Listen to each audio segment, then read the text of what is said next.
Bonjour, ici Patrick Pierrat. Le bulletin InfoBref d'aujourd'hui vous est offert par les solutions RH de Folks. Voici l'essentiel des nouvelles en ce mercredi 29 janvier. Le gouvernement Legault va rédiger une constitution du Québec. François Legault a annoncé qu'il avait confié ce mandat au ministre Simon Jolin Barrette. Le ministre sera désormais responsable des relations canadiennes, en plus de ses fonctions de ministre de la Justice et de leader parlementaire du gouvernement. Legault a expliqué que Jolin Barrette aura besoin de l'expertise du secrétariat du Québec aux relations canadiennes pour rédiger son projet de constitution. En novembre dernier, un comité consultatif mandaté par le gouvernement lui avait recommandé de doter le Québec d'une constitution codifiée. François Legault et Christine Fréchette ne sont pas d'accord apparemment sur la hausse des tarifs d'Hydro-Québec. Le Premier ministre a affirmé qu'il ne changerait pas d'idée. La société d'État devrait toujours, comme prévu selon lui, augmenter de 4 à 5% par an les tarifs des entreprises. Il soutient que ces hausses tarifaires n'ont rien à voir avec les tarifs douaniers que Donald Trump menace d'imposer aux entreprises canadiennes. Or, la ministre de l'Économie et de l'Énergie, Christine Fréchette, croit, elle, qu'il faut tenir compte de ce contexte, celui de la menace des tarifs douaniers de Trump. Elle soutient qu'il faudra réévaluer les augmentations prévues par Hydro-Québec si le gouvernement américain impose des tarifs douaniers.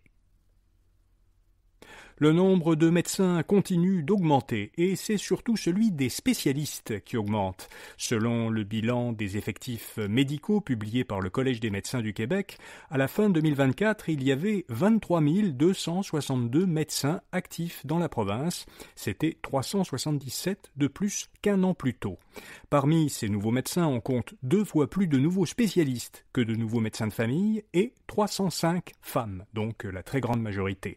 Les femmes constituent d'ailleurs au total plus de la moitié des médecins et des résidents et presque 3/4 des étudiants en médecine actuellement.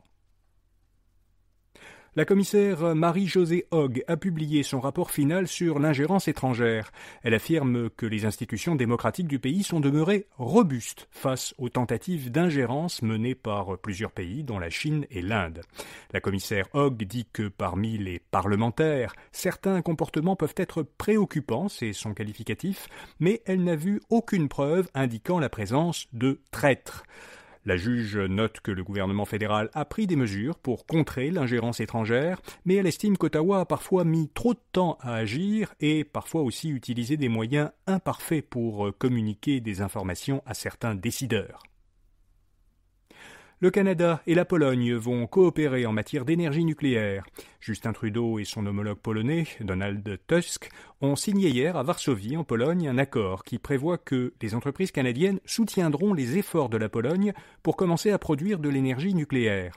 Grâce à l'énergie nucléaire, la Pologne souhaite améliorer sa sécurité énergétique, renforcer son secteur des énergies propres et ne plus dépendre de l'électricité qu'elle produit à partir du charbon.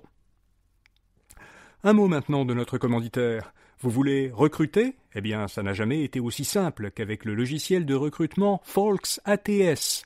Son interface est intuitive et il exploite l'intelligence artificielle. Sa fonction de matchmaking identifie les meilleurs candidats et il analyse leur CV pour créer automatiquement leur profil. Gagnez du temps et réduisez vos délais d'embauche grâce au logiciel de recrutement Folks ATS. Pour en savoir plus, suivez le lien dans la description de cet épisode. Plus de la moitié des entreprises sont affectées par des phénomènes climatiques. Selon une étude de l'organisme Québec Net Positif, qui a été menée à l'automne dernier, 52% des entreprises du Québec avaient été affectées par des phénomènes climatiques au cours des 12 mois précédents. Les phénomènes qui ont le plus frappé les entreprises sont les vagues de chaleur, les précipitations extrêmes, les inondations, la pluie verglaçante et les feux de forêt. L'étude souligne que, dans un contexte où les phénomènes climatiques risquent de s'intensifier, seulement 10% des entreprises québécoises ont un plan pour s'y adapter. Le Québec a perdu en 3 ans près de 1000 emplois liés aux jeux vidéo. L'Association canadienne du logiciel de divertissement a constaté que l'an dernier, l'industrie québécoise du jeu vidéo comptait 980 travailleurs de moins qu'en 2021, ce qui représente une baisse de 6,5%. L'association attribue ces pertes d'emplois à une diminution du nombre d'entreprises et à un nombre important de mises à pied dans quelques grandes entreprises. Guzzo obtient un ultime sursis. Selon la presse, la Cour supérieure du Québec a donné à l'entreprise montréalaise jusqu'au 3 février pour concrétiser un nouveau financement de 90 millions de dollars. Ce financement, qui est évoqué par l'entreprise devant la Cour supérieure, permettrait à Guzzo de rembourser ses créanciers garantis. Le séquestre, chargé de liquider les actifs de Guzzo, demandait à la Cour l'autorisation de fermer tous les cinémas du groupe. Mais pour le moment, seulement 3 des 9 cinémas ont fermé leurs portes. Boeing a creusé sa perte l'an dernier. L'avionneur américain a enregistré une perte de presque 12 milliards de dollars américains, contre un peu plus de 2 milliards de dollars américains l'année précédente, en 2023. L'entreprise a commencé à perdre de l'argent il y a 6 ans, à la suite de l'écrasement de 2 Boeing 737 MAX qui avaient fait plusieurs centaines de morts.